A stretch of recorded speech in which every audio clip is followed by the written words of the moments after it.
Bonjour, j'espère que vous allez bien. Voilà une petite démonstration du logiciel ODocument. C'est un logiciel qui sert à stocker et d'échanger des documents entre différents utilisateurs, administrations, opérateurs et plein d'autres activités. Tout d'abord, on a un login administrateur. On rentre avec un login administrateur. Quand on rentre, la première page c'est mes documents. Là, mes documents, c'est la partie où je peux ajouter des documents personnels, que ça soit administrateur ou un utilisateur normal. Comme vous voyez ici, j'ai ici 3 documents. Voilà 2 documents qui ont créé par moi, et un autre document ici, c'est un document créé par un autre utilisateur mais que j'ai accès.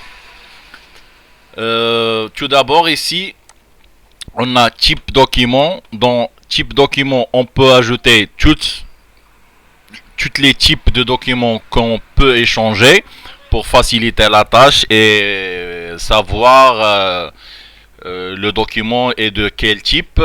Ici je peux ajouter un nouveau type document. Par exemple je vais mettre test 3. Voilà, je peux le modifier, par exemple test 2, et je peux le supprimer. Voilà, je l'ai supprimé.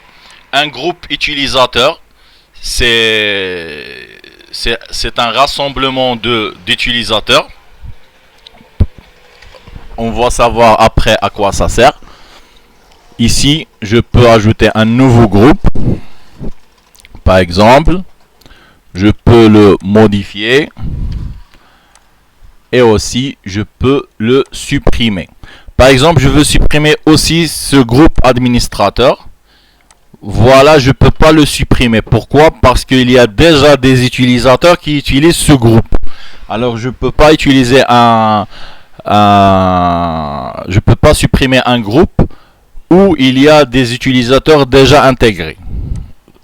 C'est la même chose pour type. Ici mon profil, ici je peux changer mes informations personnelles. Je peux mettre le login et le mot de passe. Par exemple, pour le mot de passe, pour que je le change, je dois ajouter ici un nouveau mot de passe. Ici. Bon, pour utilisateur, cette partie-là, la première fois, un utilisateur, il est ajouté par un administrateur.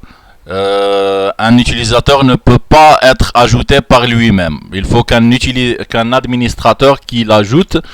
Et après, il peut modifier toutes ces informations dans profil. Ici, je peux ajouter, par exemple, ça, le numéro de téléphone, il doit avoir la forme d'un téléphone. L'email aussi, il doit avoir la forme d'un email. Si c'est pas la forme, alors il va me donner une erreur.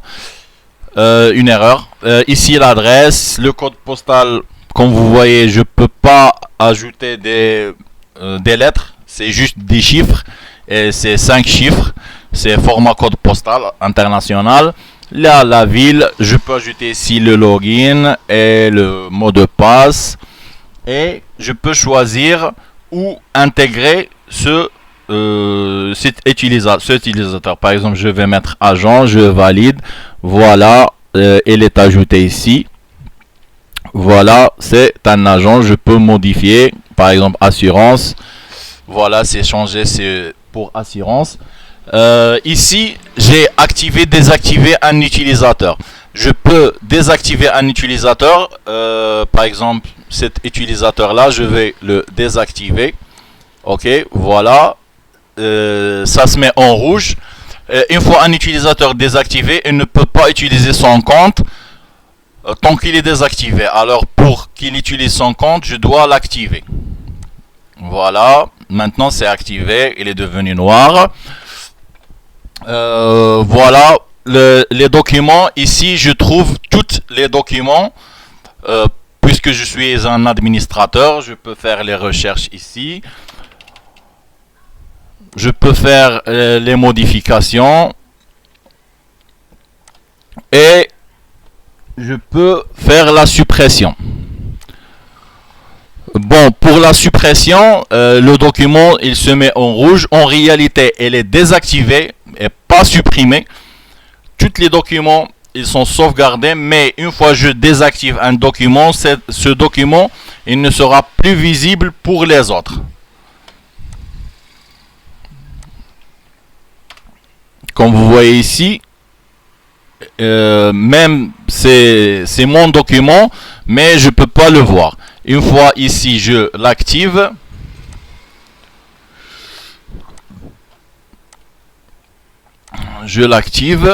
alors là je peux le voir à nouveau. Bon, pour un document, par exemple ce document là, j'ai ici les autorisations. Soit je donne l'autorisation à tout un groupe. Par exemple, si je mets l'autorisation pour comptable, alors tous les utilisateurs qui ont le groupe comptable, ils pourront voir ce document. Mais ils pourront juste le consulter. Nous ne pouvons plus les modifier ou bien faire quelque chose. Juste consultation. Aussi, je peux donner l'accès à des utilisateurs précis. Par exemple, je ne veux pas donner l'accès à tout un groupe, alors je choisis par exemple quelques utilisateurs. Comme ça, vous voyez ici, je valide. Alors ici, voilà, c'est coché. Par exemple, ici, je valide. Voilà, c'est coché. Pour ce document-là, je le vois en vert, alors que ici, c'est un document que je peux le voir, mais je peux pas le modifier parce que il est créé par un autre utilisateur. On va faire le test. Voilà. Je vais valider. Voilà, impossible de modifier ce document. Il est créé par un autre utilisateur. Alors, je peux pas le modifier, mais je peux télécharger le document. Je peux télécharger le document en consultant le fichier. Je peux télécharger le document. Le document, c'est téléchargeable. Bon, il y a une autre chose. Je vais, par exemple, ici, j'ai trois documents. Un document qui n'est pas le mien, alors je ne peux pas le modifier. Deux, c'est les miens. Je vais voir ce document. Je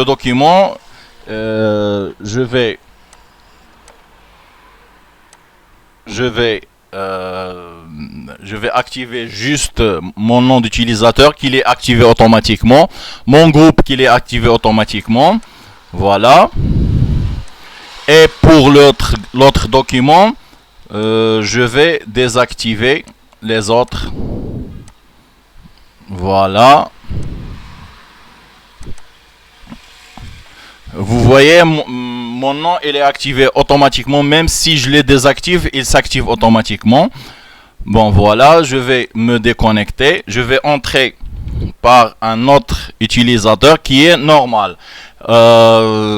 Tout d'abord, un utilisateur normal, il peut voir juste son profil pour modifier et voir les documents propres à lui.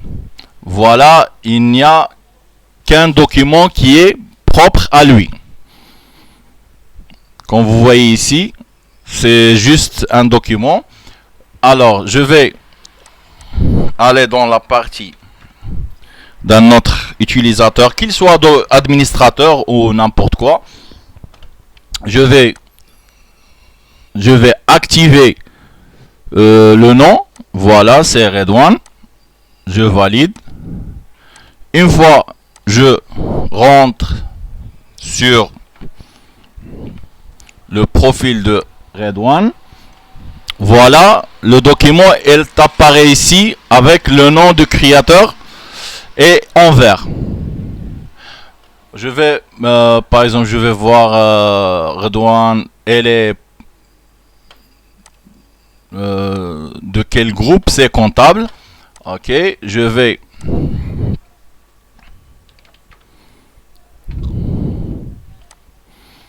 vais aller ici pour ce document. Voilà, non, c'est pas ça. Pour ce document, je vais activer juste comptable. Voilà. Et je me déconnecte. Voilà ici. Vous voyez ici, j'ai les deux documents ajoutés en vert. Pour le premier, j'ai validé juste le groupe. Pour le deuxième, j'ai validé le nom exact.